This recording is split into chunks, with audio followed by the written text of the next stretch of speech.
Mas hoje eu quero te dizer que hoje é um dia muito especial. Hoje talvez não, com certeza é o domingo mais especial do ano. Hoje nós celebramos a vida, hoje nós celebramos a ressurreição. Hoje nós celebramos a nossa libertação. Hoje a Páscoa para a gente faz sentido. Porque se Jesus não tivesse morrido e não tivesse ressuscitado, a Páscoa para a gente não teria o menor sentido. Porque a Páscoa era celebrada pelos judeus para que eles comemorassem o fim dos 400 anos de escravidão no Egito. Então Deus, em Êxodo 12, numa conversa com Moisés e Arão, explica para eles como eles deveriam comemorar aquela Páscoa.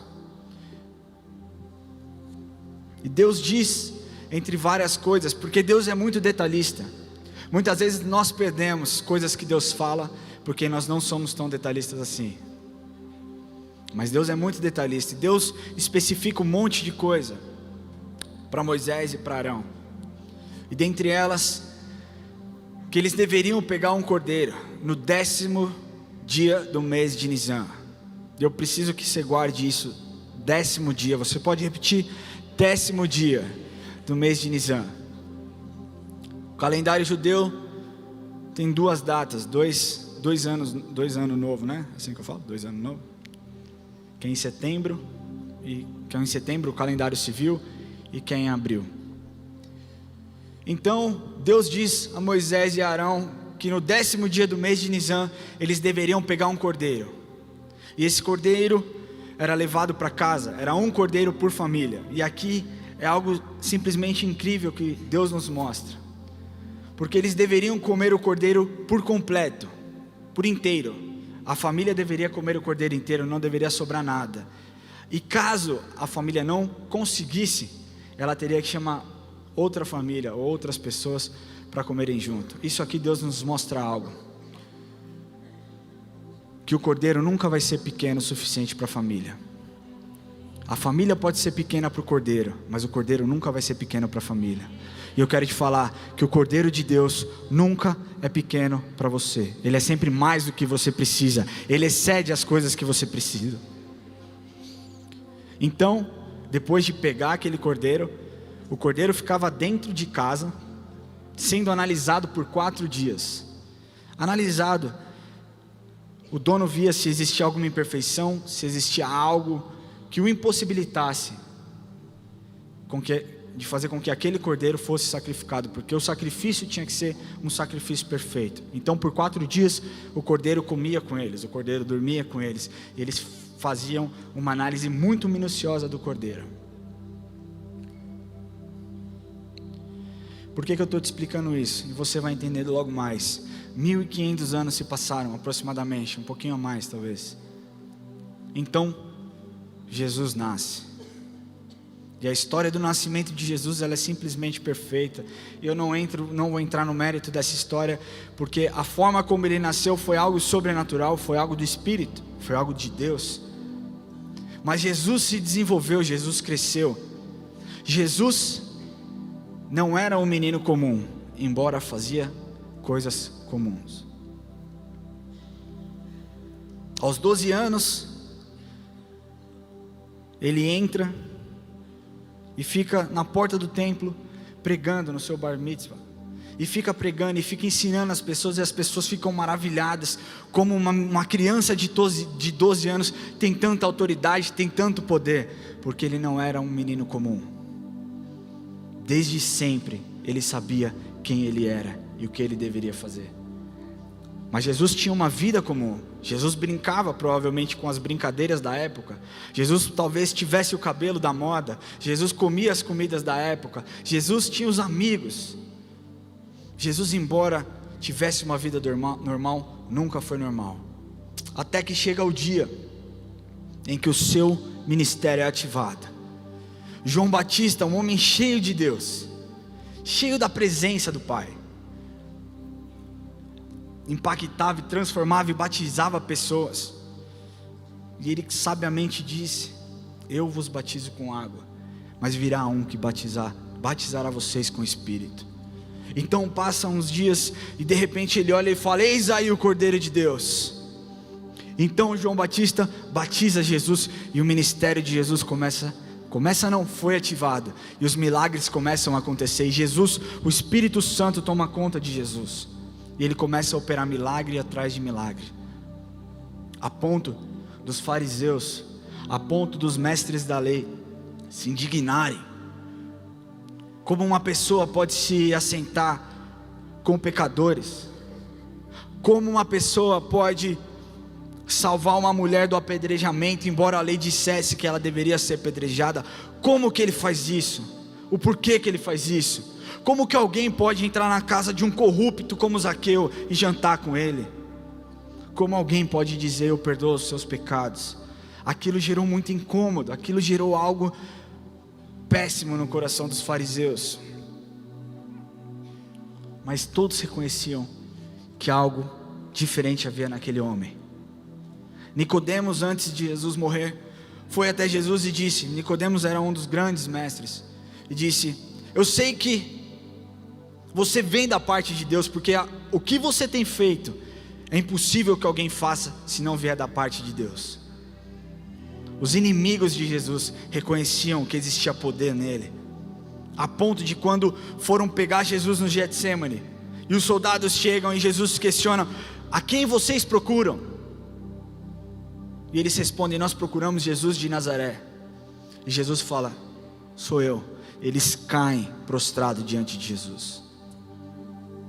Os inimigos reconheciam a autoridade e o poder de Deus, de Jesus, perdão. E aqui eu vou entrar no momento precioso que era a Páscoa daquele ano.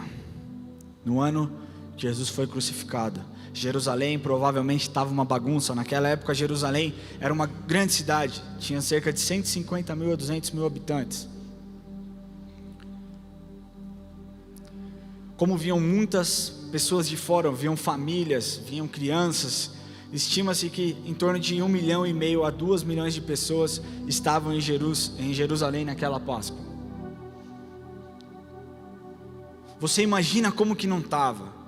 Você consegue imaginar quantos aqui passam o Natal com a família? E fica aquela bagunça, as crianças correm, a avó cozinhando, a mãe ajudando, e as crianças correndo no meio. Jerusalém estava um alvoroço. Em torno de 150 mil a 200 mil cordeiros foram sacrificados naquele ano, naquela Páscoa. Então você imagina como o comércio não estava fervendo, porque ali as pessoas vendiam os cordeiros. Jerusalém estava fervendo, estava cheia de gente, mas aquela Páscoa não era uma Páscoa qualquer, não era uma Páscoa como qualquer outra. E aqui eu quero te dar uma coisa impressionante. Lembra um dado que eu falei para vocês gravarem uma data? 10º dia do mês de Nisan.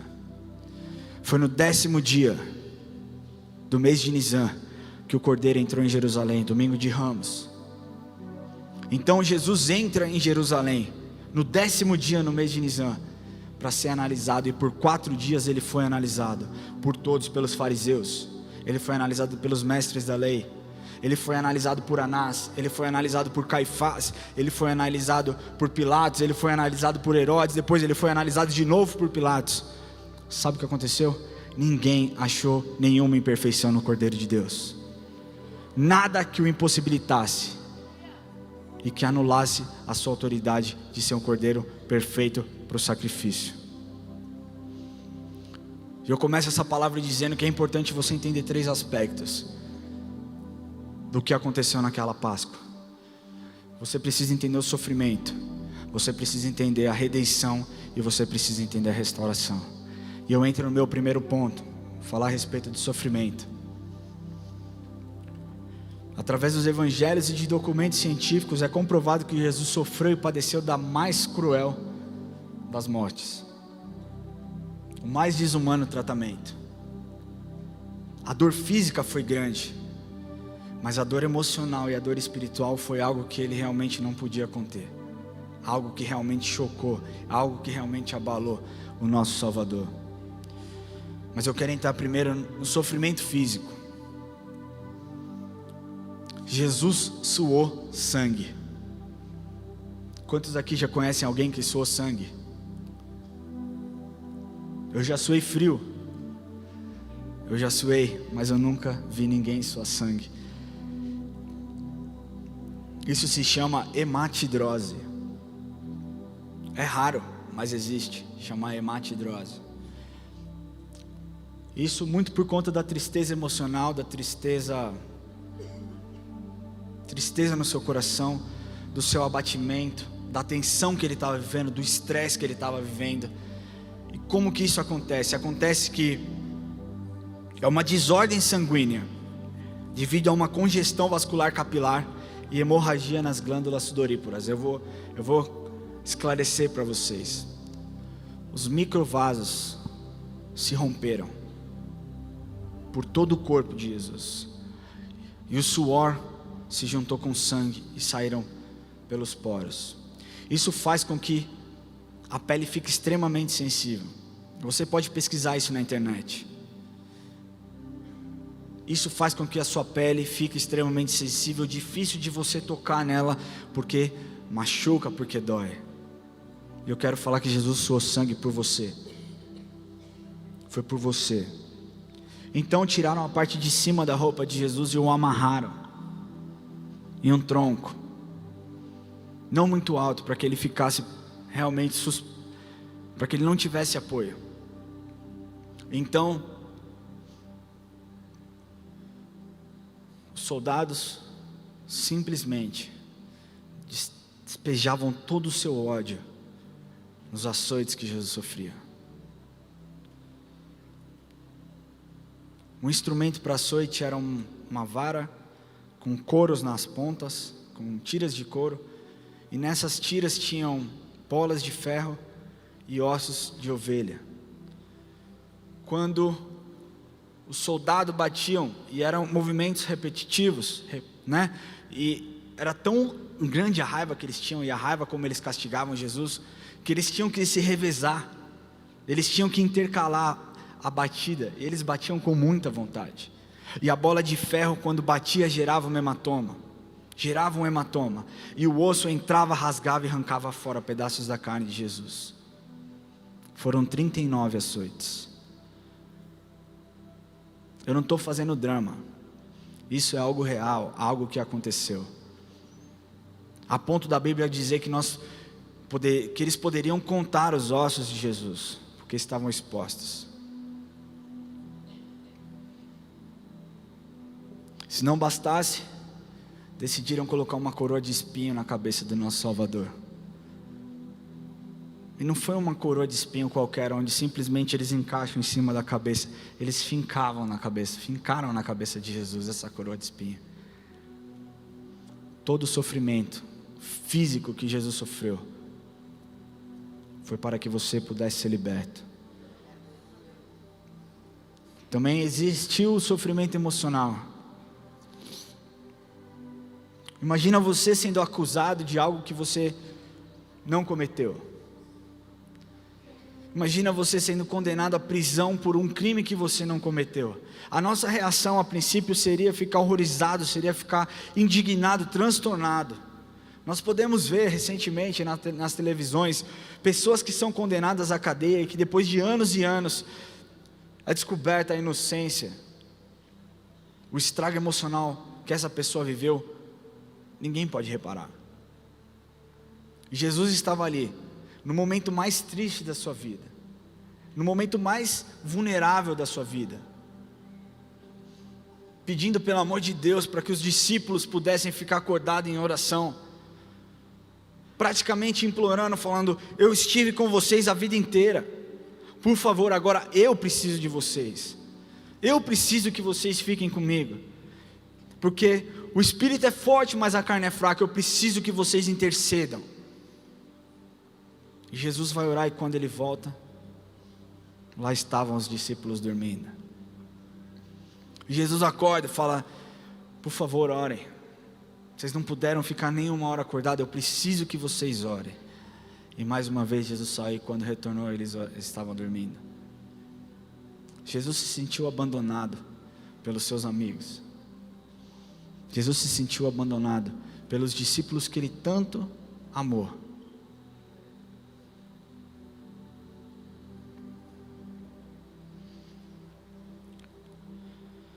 Jesus colocou a sua vida à disposição para ser capturada. João 10:17 diz assim: por isso o Pai me ama, porque eu dou a minha vida para reassumir. Ninguém a tira de mim, pelo contrário, eu espontaneamente a dou.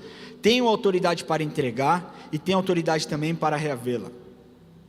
Esse mandamento recebi de meu Pai.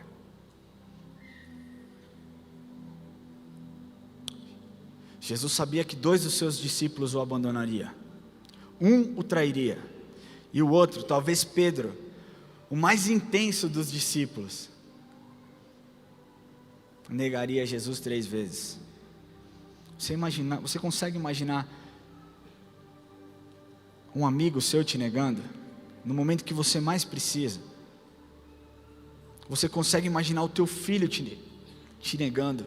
Você consegue imaginar a tua esposa te negando? Jesus tinha sentimentos. Por mais que ele era Deus, ele tinha sentimentos.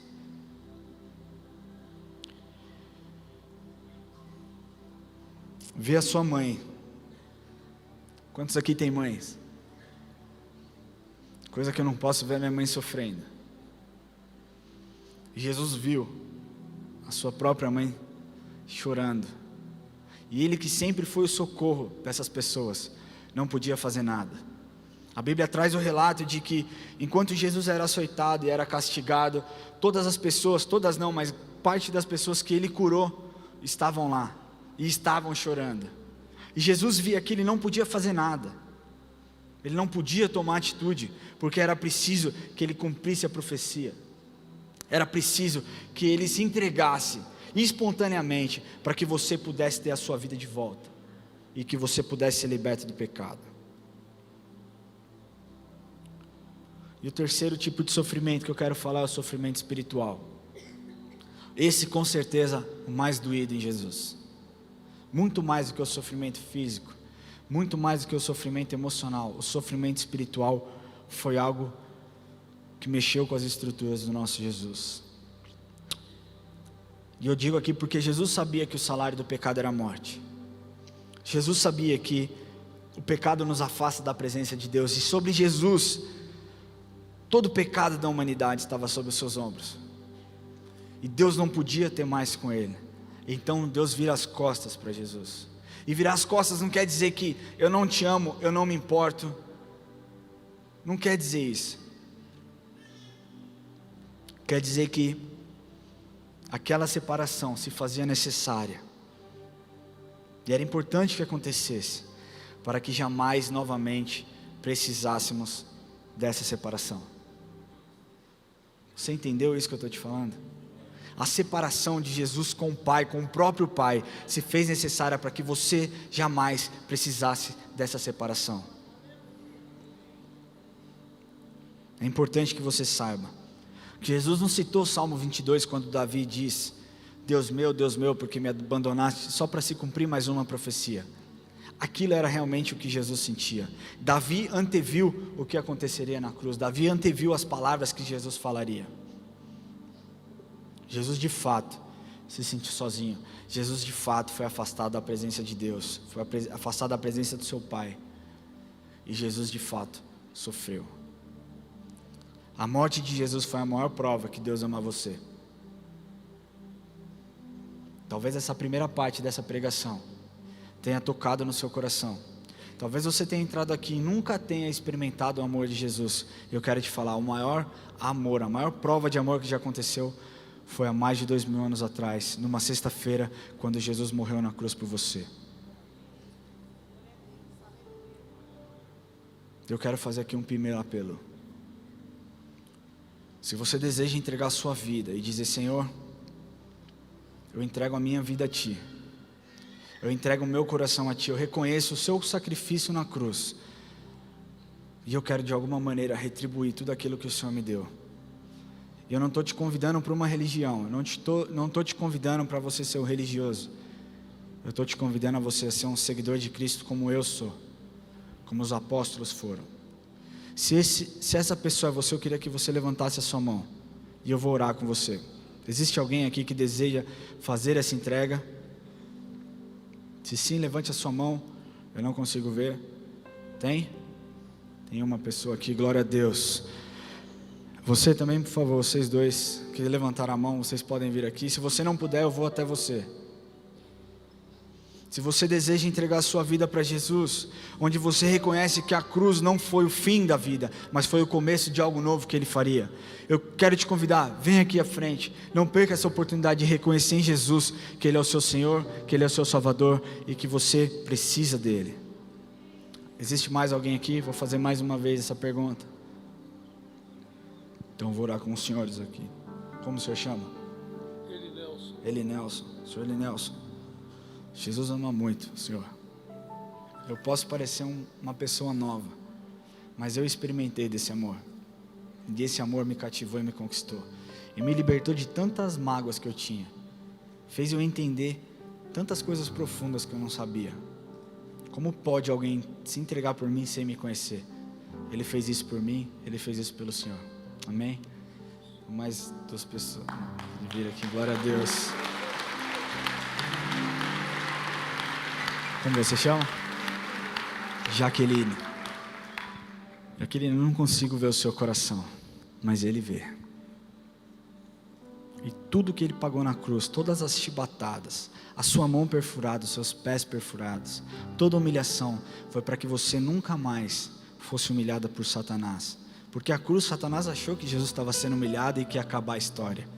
O que Jesus diz naquela cruz é: Jaqueline, eu estou sendo humilhado para que você não seja humilhada. Eu estou morrendo para que você não precise morrer. Porque eu te amo, porque você é minha filha e porque você tem um valor para mim. Como a senhora chama? Dona Lourdes. Posso chamar de Dona Lourdes? Muito feliz que a senhora tomou essa decisão. Porque Jesus vê todas as coisas que você passou na sua vida. Ele pode te dar um recomeço no dia de hoje. Ele quer te dar um recomeço no dia de hoje. E quer transformar a sua vida. Queria que vocês colocassem a mão no coração de vocês. E repetissem comigo: Senhor Jesus, eu entrego a minha vida nas tuas mãos. Muito obrigado pelo teu sacrifício, pelo que o Senhor fez por mim. Que não seja em vão todo o sofrimento, mas que eu consiga honrar o teu nome. Escreve o meu nome no livro da vida. Amém. Eu queria que vocês não perdessem o resto dessa ministração, mas ao final do culto eu queria que vocês procurassem algum dos diáconos e que vocês pudessem ter um tempo de conversa com eles. Tudo bem? Deixa eu dar um abraço no Senhor.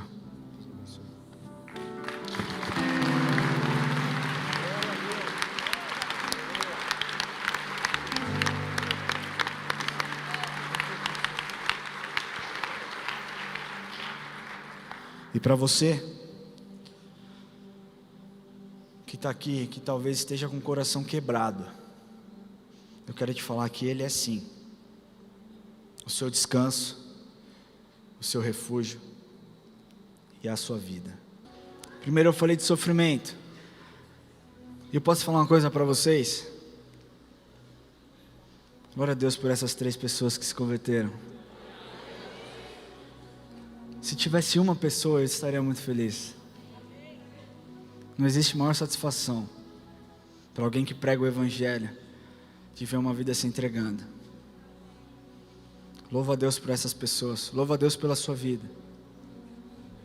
O Senhor vai fazer grandes coisas na sua vida ainda. Não importa a sua idade. Sabe?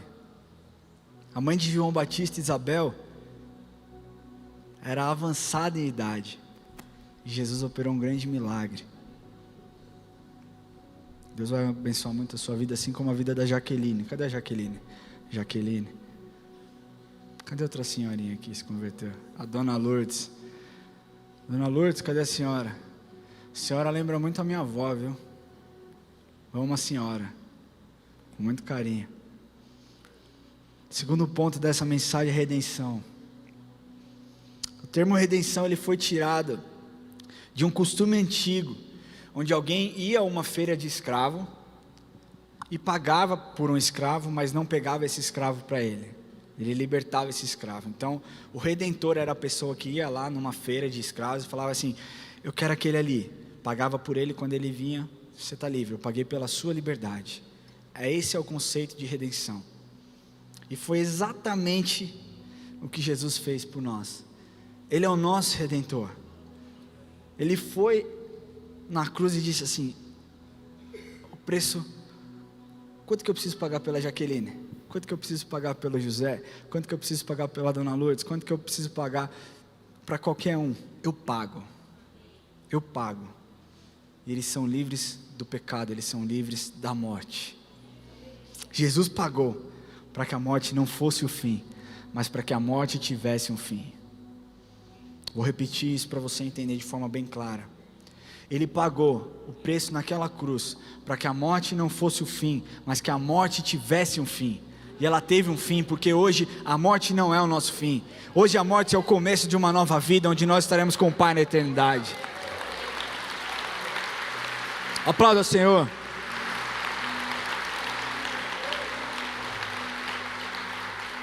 Sabe o que mais me choca quando eu leio os evangelhos, quando eu vejo a respeito de Jesus, quando eu leio o Velho Testamento, é como as coisas se casam. É impressionante como existem vários tipos de Cristos, né, no Velho Testamento. Nós temos a arca, que é uma tipologia de Cristo. Nós temos outras, Isaac, que é um tipo de Cristo. E tudo aponta para o Novo Testamento. E é impressionante como Jesus veio para redimir e restaurar todas as coisas que Adão fez besteira lá no céu, lá no Éden. A primeira coisa que eu acho maravilhoso que Jesus redimiu foi o relacionamento entre homem e mulher. Quando Eva peca e Deus chega para questionar Adão, a primeira coisa que Adão fala foi ela. Foi culpa dela. Então, por conta do pecado, eles são afastados de Deus. E Jesus vem depois de muito tempo, muitos anos. E o primeiro milagre que Jesus fez foi um casamento. Isso prova como Deus se importa com relacionamentos. Mas mais do que isso, foi no jardim, no Éden, o homem foi expulso da presença de Deus, porque decidiu não obedecer. Mas foi em um jardim, no Getsemane, quando Jesus estava de joelho no chão orando: Senhor, se possível afasta de mim esse cálice, mas contudo não seja feita a minha vontade, mas a tua vontade. Ele está falando: Senhor, é a sua vontade, eu decido te obedecer. Se o Senhor tem para mim isso, eu vou. Se o Senhor precisa que eu morra, eu morro. Foi num jardim que o homem foi expulso da presença de Deus, que o homem decidiu desobedecer. E foi em um jardim que o homem se reaproximou de Deus e decidiu obedecer. Foi no jardim do Éden que o homem pecou. Foi no Getsemane que o homem decidiu obedecer. Agora olha que incrível isso. Lembra que eu contei a história dos cordeiros? Eles eram analisados por 4 dias. Jesus foi analisado por 4 dias. Em Êxodo 12, depois, se você tiver tempo, eu sugiro que você leia para entender. Às 9 horas da manhã, o sacerdote ele tinha que amarrar o cordeiro, subir a rampa do sacrifício e deixava o cordeiro amarrado ali no altar. Às 9 horas da manhã, Jesus estava sendo crucificado. O cordeiro da humanidade era amarrado, levado até a rampa para ser sacrificado. Às 9 horas, o cordeiro de Deus estava sendo crucificado. Às 3 horas da tarde, o sacerdote degolava o cordeiro, acendia a pira do fogo e o queimava por completo. Às 3 horas da tarde, o nosso Senhor e Salvador gritava: está consumado, está feito, está pago. É isso que Ele fala para você nessa manhã. Não se preocupe, eu paguei por você. Não se preocupe, eu paguei para que você tivesse vida e vida em abundância. O cordeiro tinha que ser morto, para que toda uma nação pudesse ser livre. Jesus, o cordeiro de Deus, tinha que morrer para libertar todo o seu povo. E você é liberto hoje porque Ele decidiu morrer por você. Essa é a redenção que Ele trouxe para a sua vida. E agora que a gente chega na parte mais irada dessa história. Tem gente que reclama que eu falo irada, felizão. Que Deus te perdoe. Porque eu já te perdoei. Mas eu quero te falar uma coisa, meu irmão, quando chega na parte da ressurreição é a melhor parte dessa história. Nem os discípulos puderam perceber quando Jesus disse: é preciso que eu morra, mas não se preocupe, porque em 3 dias eu volto. Eles não entenderam nada. Nós ontem fomos à igreja da cidade ver o alto de Páscoa, e na volta eu estava conversando com o Lucas. Cara, você tem ministrado muito na minha vida, mais jovem que eu, e Deus tem falado tanto através de você comigo, cara, eu louvo a Deus pela sua vida. Mas nós estávamos conversando na volta, eu falei: cara, como que os discípulos não puderam perceber? Jesus lá na ceia fala assim: um de vocês vai me trair. Raciocina comigo isso, um de vocês irá me trair. E de repente Pedro cutuca o irmão do lado e fala: pergunta quem é. Aí o cara vai: mas quem é, Jesus? Aí Jesus fala: aquele que eu der o bocado molhado de pão. Eu não sei quanto tempo se passou, eu não sei se pode ter passado 10 minutos, ou se foi instantâneo, mas eu sei que se Jesus chegasse para mim e falar: aquele que eu desse um bocado de pão, eu nem ia tirar o olho do pão, eu ia ficar vidrado no pão e falar: quem é esse desgraçado que eu vou pegar ele antes de trair meu Jesus? Jesus molha o pão e dá para Judas, e ninguém entende nada. E aí Jesus ainda fala, quando Jesus dá o bocado, a Bíblia conta que Satanás entra em Judas, e Jesus diz: o que você tem que fazer, faz depressa. E os discípulos achando que ele ia lá ofertar na vida de alguém. Meu irmão, a ressurreição é a parte mais irada dessa história, é a parte onde nós temos que nos alegrar, porque ali Satanás foi envergonhado de uma vez por todas. Eu posso te falar uma coisa: Satanás vai ser envergonhado na sua vida hoje. Você crê nisso? Você pode dar um brado de júbilo ao Senhor? Aleluia! Pensa comigo uma coisa: as mulheres são demais. Enquanto os homens estavam lá lamentando, elas foram à porta do túmulo de Jesus, e tinha um anjo. O anjo Gabriel disse: o que vocês procuram? Ele não está aqui, ele está vivo. E elas saem correndo contar em Maria Madalena ficar lá sentada. De repente chega alguém atrás dela, é Jesus ressurreto. E ela pergunta, Jesus pergunta para ela: por que chora, mulher? E ela acha que Jesus é jardineiro. Está na Bíblia, isso não sou eu que estou inventando. E ela fala: se o Senhor tirou o corpo do meu Senhor dali, por favor me diga onde ele está. Então Jesus fala: Maria. Na hora ela sentiu a presença do Pai, na hora ela sentiu algo queimando dentro dela, e ela vira, e é Jesus, e aquilo começa a trazer alegria para a vida dela. E Jesus diz: vai e diz aos meus discípulos e a Pedro, porque eu me importo com ele. Eu sei que talvez ele seja o que mais esteja sofrendo porque ele me negou, mas vai e diga a todos e a Pedro que eu estou vivo. Eu acho que Jesus tinha um senso de humor muito peculiar, de verdade, gente. Eu vejo as histórias assim na Bíblia, eu acho que ele um humor puro, mas um humor que muitas vezes nos coloca no chão. Os 2 discípulos, a Bíblia não cita quem é, até cita um nome, mas não dá certeza se é ou não. Estavam indo a sentido a província de Emaús, estavam andando e de repente Jesus cola do lado deles, e eles não percebem que é Jesus. E eles continuam andando e continuam falando, e Jesus pergunta: mas do que vocês estão falando? Pô, Jesus morreu, você não ficou sabendo o que aconteceu lá em Jerusalém? Pegaram Jesus, nosso Salvador, e aí torturaram ele. E Jesus começa a falar, começa a dar uma aula para eles. Começa a falar: pô, mas era necessário que isso acontecesse, para que as profecias fossem se cumpridas. E Jesus começa a ensinar eles, e eles começam a dialogar, e vão embora, e caminham, e vão. Quando Jesus decide seguir um pouquinho mais adiante, eles falam: tá tarde, fica com a gente. Está tão legal esse bate-papo. E Jesus fala: tá bom. E a hora que eles sentam para comer, Jesus reparte o pão, ele se revela.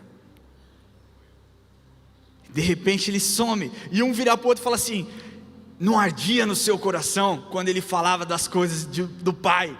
Porque ardia no meu. E assim, quando Jesus habita dentro de nós, as coisas ardem nas nossas vidas. Você não consegue ficar calado, porque a ressurreição tem um valor. A ressurreição, ela te traz libertação. A ressurreição, ela te traz uma série de coisas. Por conta da sua ressurreição, ele nos livrou da maldição da morte. Por isso que quando você vai em um velório de alguém que é cristão, lógico que existe a tristeza, mas existe um conforto tão grande de que aquilo não foi o fim. Gênesis 2,17 diz: mas da árvore do conhecimento do bem e do mal não comerás, porque no dia em que dela comeres, certamente morrerás. Foi aí que o pecado entrou no mundo. Agora eu vou trazer uma coisa para vocês, uma curiosidade. Gênesis 8,4 diz assim: no dia 17, que dia que Jesus morreu? Conta comigo. Foram 10 dias, no 10º dia ele entrou em Jerusalém, certo? 4 dias analisado, e mais 3 dias para a ressurreição, 17 dias do mês de Nisan. No calendário judeu, o calendário civil começa em setembro. E quando Deus institui esse novo período por causa da Páscoa, Ele fala para a gente contar 7 meses a partir do mês de Rosh Hashanah. Estou ficando bom, né, pastor? Tá vendo? Eu já olho para o pastor Daniel para ver se está certo. Ele falou que está certo, está certo. Então você conta comigo, 7 meses depois de setembro. Outubro, novembro, dezembro, janeiro, fevereiro, março, abril. Jesus foi crucificado em abril, no mês de Nisan. Mas olha isso. Gênesis 8,4, no dia 17 do 7º mês, a arca repousou sobre as montanhas do Ararat. Esse foi exatamente o mesmo dia da ressurreição de Cristo, só que 3.000 anos antes. Ararat significa maldição revertida. Se você tem dúvida, pergunte ao apóstolo Lamartine, que conhece hebraico, muito mais do que eu. Aliás, eu nem conheço. Mas eu quero conhecer, amém. Mas significa maldição revertida. 3.000 anos antes da ressurreição de Jesus, Deus estava revelando a maldição sobre a humanidade seria revertida. Foi revertida nos tempos de Noé e foi revertida através do seu próprio Filho Jesus. A ressurreição representa um novo começo, representa uma nova aliança, um novo tempo, representa um tempo onde aquilo que estava morto volta a viver, aquilo que tinha se perdido, existe uma nova oportunidade. Ele foi morto por causa das nossas transgressões e ressuscitou para a nossa justificação. Segundo Romanos 4,25, o qual foi entregue por causa das nossas transgressões e ressuscitou por causa da nossa justificação. Foi somente quando Ele ressuscitou que você se tornou justo e justificado. Hoje é dia de celebração. Jesus ressuscitou. Amém? Quantos aqui precisam? Glória a Deus, aplauda o Senhor. É para Ele.